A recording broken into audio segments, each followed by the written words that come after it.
Hey, and welcome to Affiliate Dialogues. This is the place where we dive into the minds of entrepreneurs, creators, publishers, and innovative thinkers. Whether you're starting a business, exploring affiliate marketing, or wanting to take to the next level, join me as we explore digital insights and tactics shaping the future together. As a senior publisher acquisition manager in a global affiliate network, she plays a key role in driving growth across Central Europe. With extensive experience in performance marketing and business development, she brings valuable insights into the industry. Hey Silvia, how are you? Hello, Hannah. Doing good. It's a good sunny day in Berlin for Wow, us. that's a good sign for a good mood. I'm always starting my episode with some quick questions, and I thought also it's very nice to get to know you a little bit more.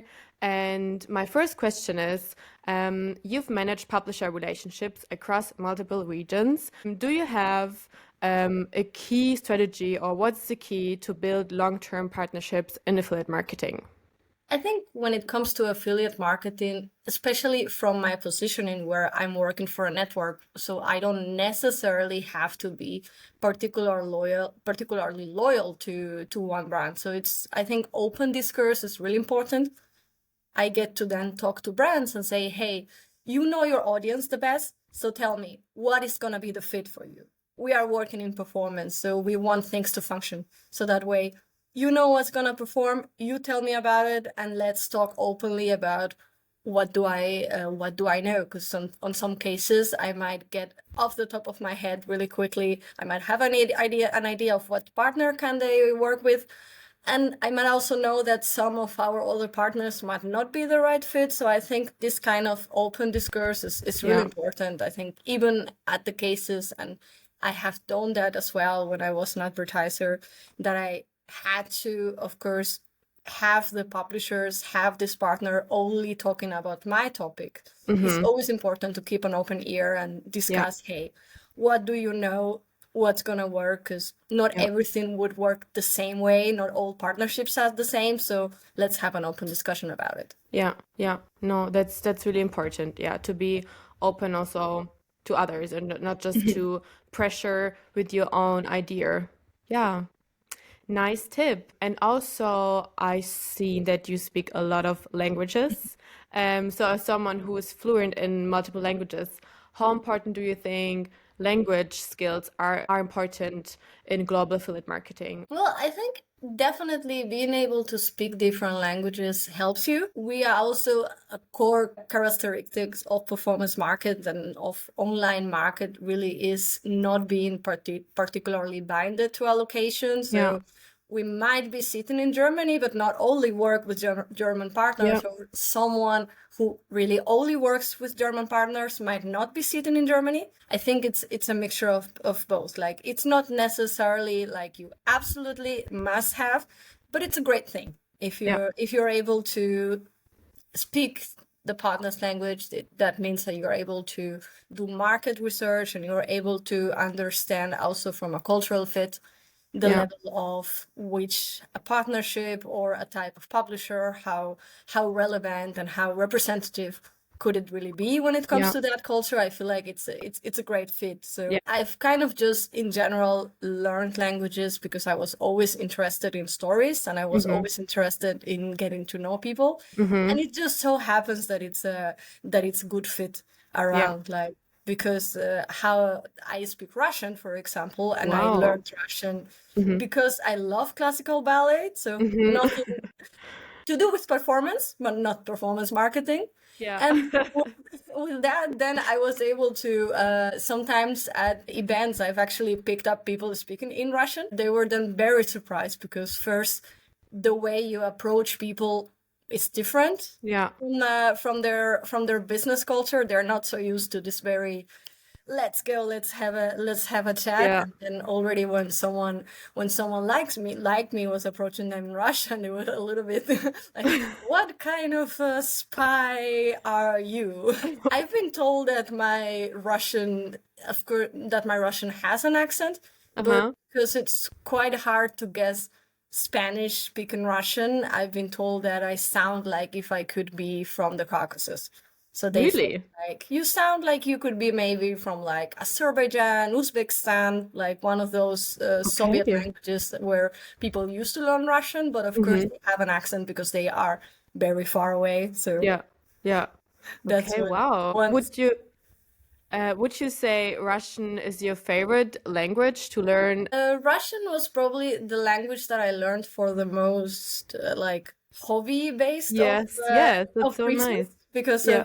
because of ballet. Mm-hmm. But I have used it at the professional context, like semi-professional. I mean, on LinkedIn terms, I write. I think LinkedIn says limited professional fluency. So Mm-hmm. it's like I don't have that often meetings talking in Russian, but Yeah. I am able to have meetings I'm able to speak normally in Russian, and I have had Wow. Russian colleagues of mine that Yeah. wanted to push me at events to Mm-hmm. show some of my knowledge of Go. Russian rap music. So very, very trashy Russian rap from like the 2000s. They were like, yes, you absolutely, this person now that you're gonna talk about performance marketing to should definitely be getting that kind of performance from you. Oh my God. Okay. So That sounds crazy. it's a language that I sometimes use. Yeah. I am also somewhat fluent in French as well. I Mm-hmm. learned French at school in Spain. I lived for 1 year in Paris as well. So Wow. it's a language that I can Yeah. also speak. My sixth language then would be Arabic, which Mm-hmm. is actually it's also kind of a personal overcrossing into the professional world for me at my company, because we have a lot of clients in the luxury fashion sphere. Mm-hmm. They are also interested in, when they say the Middle East, they really mean the Gulf. So they mean Saudi, Emirates, Dubai. Mm-hmm. And Mm-hmm. because of that, at my company, then I was sort of chosen as an unofficial point of contact because of my best experience. Okay, so that's the final point. Learn language. It's useful in every case. Yeah, you'll never know when you're You gonna never know. you have to learn first Hmm. to get confident when it comes to using it at work. You're Yeah. never, if it's something that you learn strictly for work, the moment where you start talking, it's always going to feel very hard. Like Yeah. Yeah. languages, I think languages, they go first on your brain. Then once you get enough information, it somehow downloads into then your throat, because it gets stuck in your throat and it's not really able to come out. So I feel like at the beginning, it's something that definitely you need time to be able Yeah. to use foreign Yeah. languages at a professional level. So Of course. All right. And then I have my last third question, which is your favorite performance marketing, not Russian ballet performance trend. Is there a current trend or strategy in affiliate marketing that excites you the most? well, I think that from the publisher sphere, which is where I belong, the current trend has been, let's see how much AI can we all use. Mm-hmm. So there is a lot of possibilities when it comes to how much AI is going to play a role into what we're doing. Are we talking from a productivity kind of level, or even kind of to content creation? Like Mm-hmm.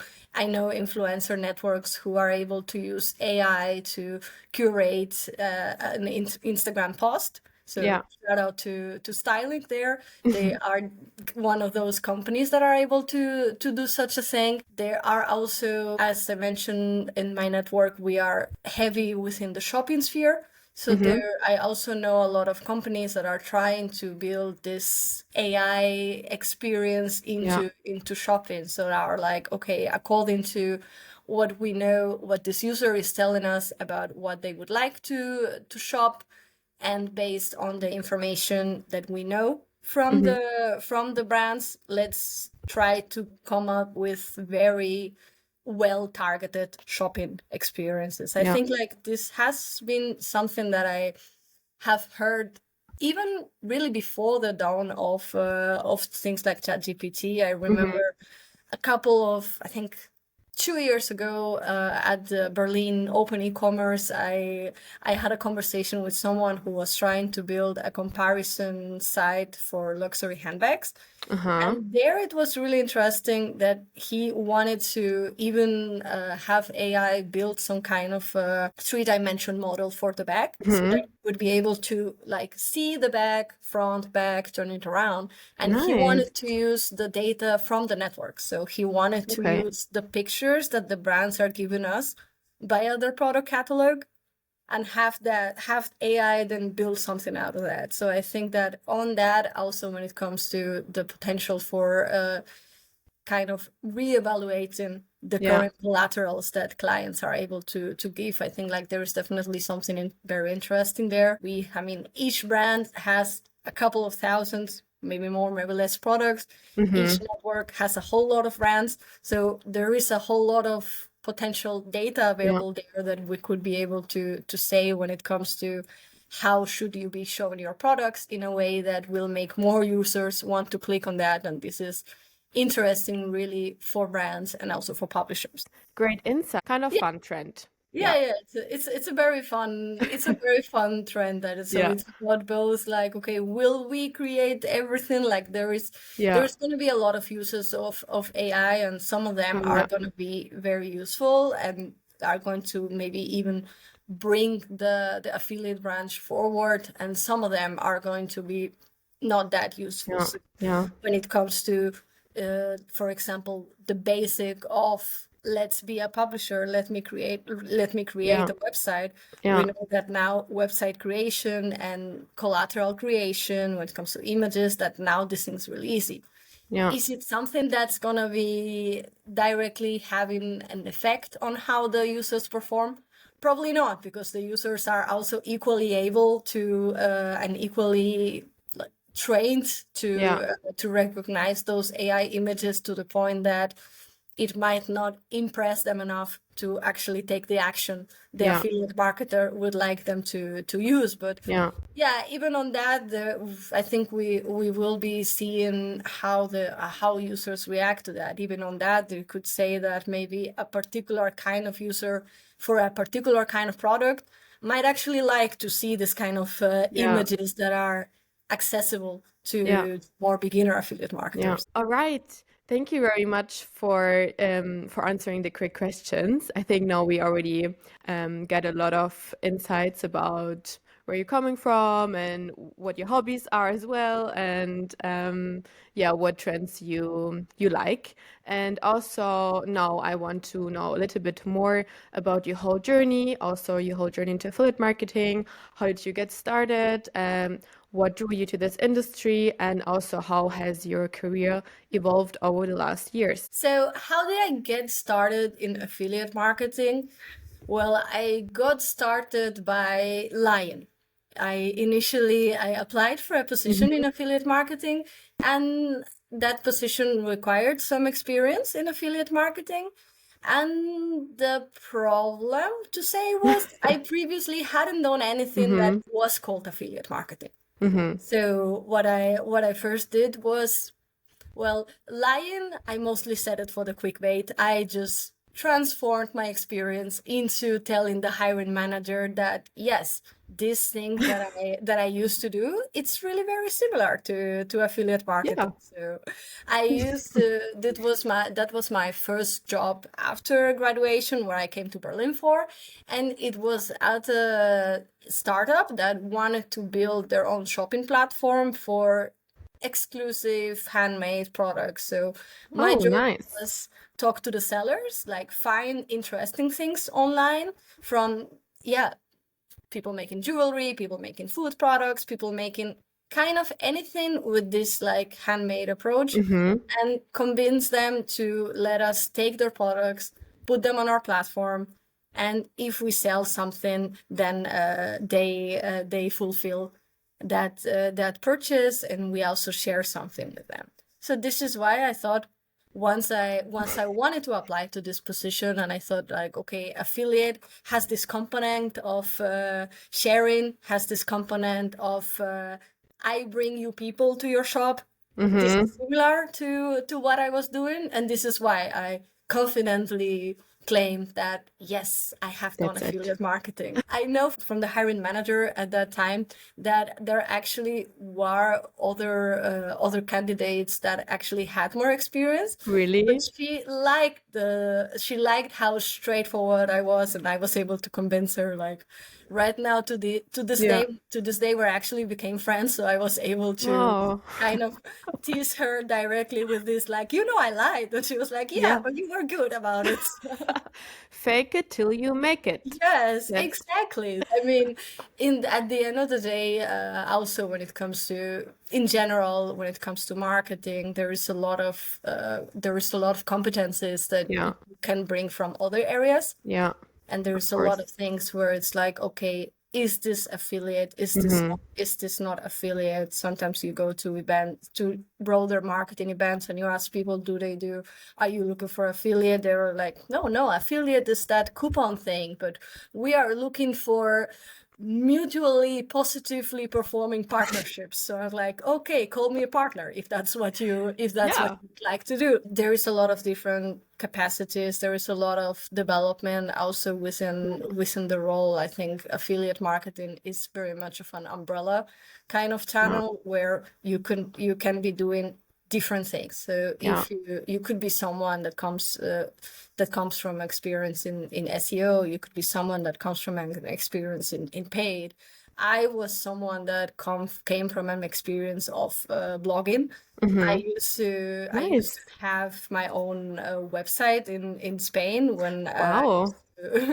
when I was studying in university. I thought that, okay, I'm doing a double degree, and I'm not having enough writing done, so I want to have my own website. And with that, the website was about classical ballet as well. So I then was invited sometimes to press shows to write about the opening night. I was writing for magazines in dance.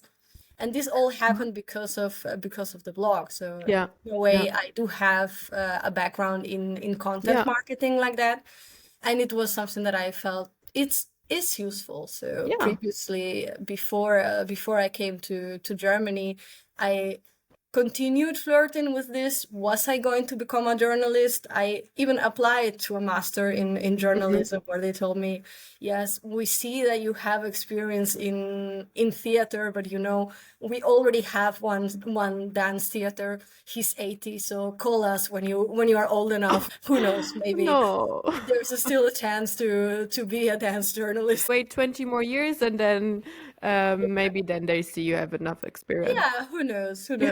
I think that jobs based around communication could sometimes seem a little bit scary. Yeah. As in, especially also the experience. My point of view is that of a migrant. Then from Spain, I moved to Germany to study a master in communications, which is very much also this umbrella type of discipline that is not marketing. That could turn into marketing, and in my case, it turned into marketing. But for the people, it could be still in between communication. So I think that marketing was a way to pivot into a place that still was allowed me to work with telling stories, to work between companies without necessarily having to be me, the person talking to the camera, or being a journalist per se. Yeah, nice. I think I like that you mentioned that, like, when you talk to this person also at the event, that like affiliate marketing is still, I think that's like exactly the point why my podcast exists, that people have like this little knowledge about affiliate marketing, but out of the bubble, they don't have a knowledge. But then the more you are learning about this topic, like, for example, you said when you had this website, like even all these things, like talking about other things, or like having a website and also promoting, for example, the performance or the shows, like all these things are still part of it, kind of, but like people are more seeing it like black and white, so I think it's really helpful to speak up, and then but as we know, it was meant to be for you to end up in this field, because You could pretend so well. So now look where you are now. So perfect. It's been around 7 years now that I have Yeah. been working in affiliate marketing. So now I can claim to be in the niche. Affiliate marketing is a good place if you're interested in trying different things Mm-hmm. around the online world, because it could be a place where you end up doing paid. It could be a place where you are doing content. It could be a place where Yeah. you're doing influencer. So it depends. There is also, it probably looks different depending on where you land within the affiliate sphere. So Yeah. your priorities as a publisher or as a network or as Yeah. a brand could be different, and because of the priorities of that kind of a business, and also what kind of team you happen to Yeah. land in. My first affiliate team was interesting because the whole marketing team was sitting in the same office. Mm-hmm. So we had the chance to discuss with people from other marketing channels and say, hey, is there something that we can do for you? The Yeah. paid marketing lead could say, hey, there's no chance that your publishers are gonna outbid me on Google, but if you want them to do Bing, I don't mind. Mm-hmm. Or Yeah. if you want them to do Yandex in Russia, I don't mind. So this Yeah. kind of knowledge across countries that you could help bring the rest of the marketing channels forward by activities that you're doing in affiliate. I think it's a really interesting factor that goes a little Yeah. bit forward, rather than this Yeah. older knowledge of, okay, affiliate is that thing with the coupons. An Yeah. offline example that I always use when I'm explaining to people what affiliate marketing is, and I'm always thinking to my teenage times when I was in Spain, and I was thinking this one of a lot of people's first job, or those kind of wished jobs, were Mm-hmm. the guys that can get you on the guest list of a club. Yeah. So this Yeah. kind of Yeah. agreement, it's like, Yeah. okay, dear club, I know a lot of friends. I'm gonna bring a lot of people to your party. They're gonna spend so much money on your Exactly. club, and you will be valuing me as someone who can bring you a lot of customers. So this is Yeah. something that's a very old fashioned, or like intemporal as well, one could say. So Yeah. this existed since forever in the Yeah. offline world. So when I had to explain to my parents what is it that I do, Yeah. like, this is usually the kind of things that I explain. We Okay. just do it a little bit more of a fancy way, in that we Yeah. get to be on the computer, we get to maybe try to get clients from very different countries to very different kind Yeah. of things. But Yeah. it is there is an element of cooperation Yeah. between companies to 100%. come to a wished outcome. Yeah, yeah, nice. I love that explanation. Since this podcast today, or since this episode is about women in affiliate marketing, I also want to talk with you about challenges and opportunities for women. Do you have, or do you think, like, what unique challenges do women face in the affiliate marketing space? And also with International Women's Day in mind, do you think the industry has made progress in gender equality, or how would you say it's nowadays? Do you think there's still a long way to go? Yeah, how was your experience? I think that in general, going into the broader marketing umbrella term, it is perceived as a female or a female friendly kind of profession. So it would be, I'm not sure how exactly it looks like on a statistical perspective at universities but it would be one of the kind of professions where you expect a Yeah. mixed outcome of Mm-hmm. gender, or where you would expect at least more equal. Mm-hmm.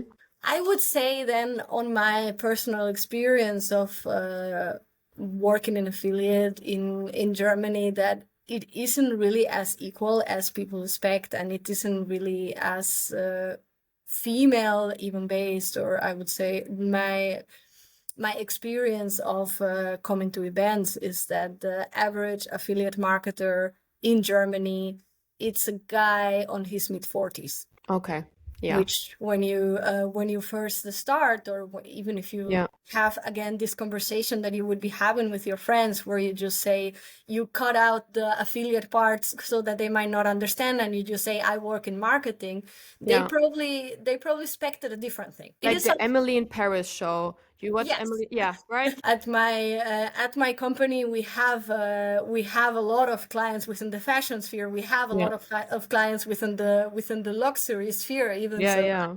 I emphasize with that show, even if I never made it to the Paris office of my company, which I heard is Damn. not as fancy. But yeah, I mean, a part of me feels like, well, yes, of course. And sometimes if I'm dressed the part, I think people can believe, yes, you look like someone who works in marketing, because you are extroverted, you speak foreign Yeah. languages, you are yourself an immigrant. But yeah, the experience is different. Also, since I work for a company that isn't necessarily seen as a German company within the affiliate sphere, I also Mhm. have the experience of going to affiliate events in other countries. Yeah. And in other countries, things look different. So Mhm. I think that definitely, if I'm talking as myself, as a woman who is sort of young, let's just say, it's Of course. irrelevant how old I happen to be. But if you are someone who reads young, Yeah. you might initially feel like you are a different one in that room. Mhm. But I think that there is also a lot of, it just so happens that for Yeah. a lot of people, you might someday find yourself being the odd one in that room. It's not a question of, is that room a particular bad thing? It's just a question of, in a way, intersectionality, that Yeah. it just so might happen. We all might fit into different molds depending on Yeah. the situation. But I think also the industry, while there is this general first impression of bravado of this, like, okay, the average German affiliate marketer will then be able to claim that, oh, this person, we have been buddies for 20 years. And if you come in, you might feel a little bit like, oh, Help. I don't have buddies since 20 years working in affiliate. Like, okay, you don't necessarily have to lie, but when it comes to, if people are saying we're buddies, yeah, we're buddies. Also, a very favorite dear moment of mine actually happened after I think I started being in the industry long enough that people recognize me. So Mhm. I actually got into being the person that someone else would tell their colleagues, yeah, I know Silvia very well. So Yeah. I know Silvia very well. We work together. We know each other very well. And Mhm. because I was there, I was at the stand at the Mexico, or at the OMR. Mhm. Ah, yeah, yeah, yeah. So Yeah. I saw that. I heard that she was telling her colleagues, and in reality, we probably had just exchanged a couple of emails. Mhm. So, but I love the confidence. If you are not sure that you start how much you know people, like, just be open Yeah. to knowing people, and also Yeah.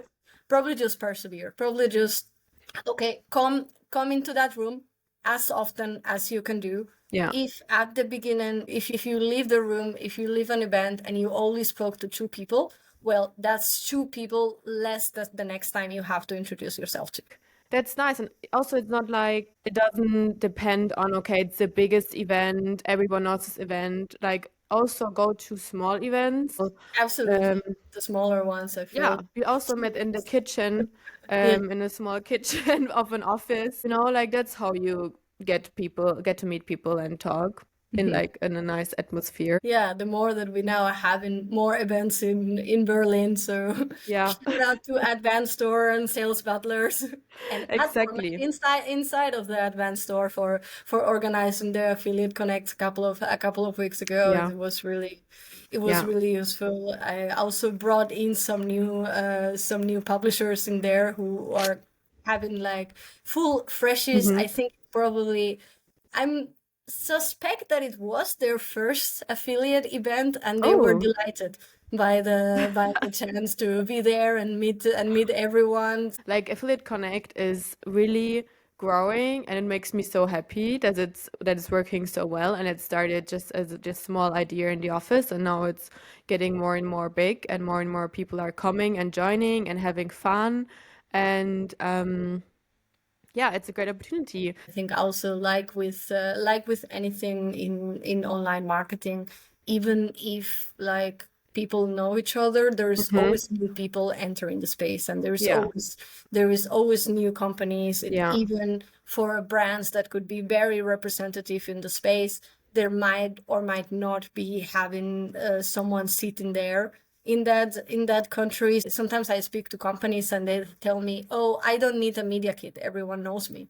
yeah. And I've always thought it was really Both. strange that you would say like, "Oh, no, I don't make any kind of material telling my story." It seems like it's quite a lost for them because yeah, of course people might know you, but why won't you like more people to know Yeah, you? I mean, yeah, if there is a story to be told about your company, about your brand, you should kind of always be open to working on that story, because also not one size fits all. So let's say coupons or loyalty or content, we all know what it is, and we all yeah, know how it works in practice, but campaigns could be different. So yeah, yeah, it's about what is it that you should be telling so that this kind of brand then yeah, gets interested into what you're doing.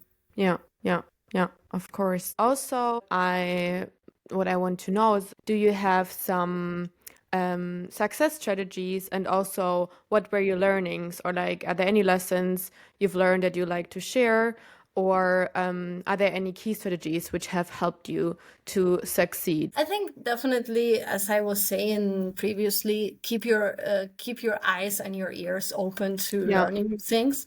yeah, So put yourself out there and try to learn from what you can. Also, give yourself grace into developing. Yes, there are many different aspects to affiliate marketing, and there is a lot of things we could do, from when it comes to understanding an yeah, algorithm, from understanding your own reports, or yeah, maybe even learning coding so that you can understand how the pixel is being fired and you can deduplicate clicks. There is a lot of things that you could do, and you probably are not going to be learning everything from the first time. And even if you have the chance to first have a kind of role where you can play more, a lot of the things are going to stay with you and develop throughout time. So my first manager in affiliate, we were just a team of two, so I really got to kind of try a little bit of everything and have the chance to participate into, if you have your own affiliate solution, how does tracking work, how does everything yeah. work. And but things develop. Like at the beginning, she used to tell me that I was not so good in Excel, and now my team thinks I'm really good in Excel. I mean, whether and it's even something where I probably didn't train that much as if, but it just came. What it took was I came to another company where I had access to a whole lot of data, so Yeah, I was able to then try and dive into yeah, these kind of things, where yeah, because we definitely see a lot more than I used to be able to see, because previously I could just see the performance for my brands. Now I can see the performance for a whole lot of brands. So there was a lot of trying to do things yeah, in on context, trying to do yeah, things with a broader story to that. I believe yeah, that a whole lot of things that could be very boring could be interesting if you find the right way for it to work for you.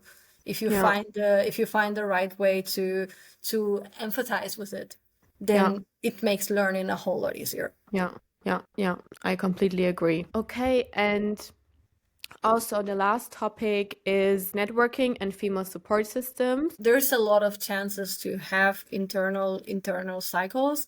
I tried throughout the last year. I actually was trying to explore different cycles, different circles, different circles for working women, but there wasn't really that much of a thing about being a female working in affiliate marketing. Yeah. So it was at the time, unfortunately, life sort of got in the way. But for me, that conversation in the kitchen that you and I and Sabrina Stiller from Impact had, that actually kind of got into my mind that, oh, there should be a circle for women working in affiliate marketing. No. And I even spoke with Sabrina about it separately after that. And I was thinking about it, and then Nadine opened her LinkedIn group, and then I just said, okay, well, that's the circle. So it's good. It's good if more than one person was thinking about it. That's definitely something which was missing. So I think it's great, and it's really good that it came through that. And I can see that also. Nadine herself is also one of the persons that's very visible at events, and I know that through that then she gets the support of people at AWIN, of people in itself in advanced stores, since you guys are also earning the experience organizing events. I hope there will be a real live meeting of that LinkedIn group very soon. It's something that it's growing, so it's good that we are organizing our way through it. If you are someone who is active within a broader marketing sphere, then I feel like it's also easier to jump into that. But if you're active in marketing, you might also have figure out this lack of knowledge about performance marketing. Yeah. So you might land up around people who are working on marketing more from a public relations kind of aspect than performance we are. So it's a good thing to mix. Like, there was always the question of, okay, do we belong in women in tech kind of circles, which there are a lot online. And it's a question of, I think when I have been myself to this kind of circles, and I ask people like, I am not sure if I'm a woman in tech, they said, no, of course you are a woman in tech.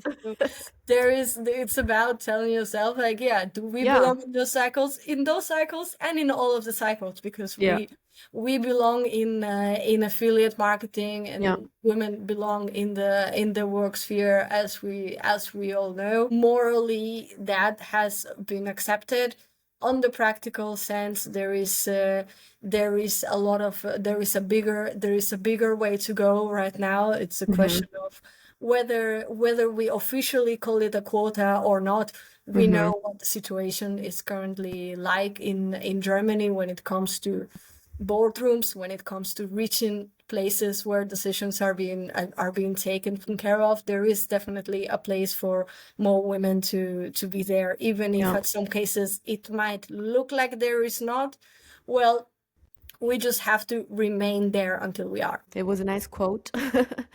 So thank you very much, Silvia, for joining my episode today. I'm really happy that you were here today and shared your insights, and also that I learned more about you as well. Do you have any last words to wrap it up, or a message or something? Yeah, so I would stay within what I was saying. So it's about being in the room, continue your activity. If you're looking for inspiration, try to move yourself so that you find that inspiration.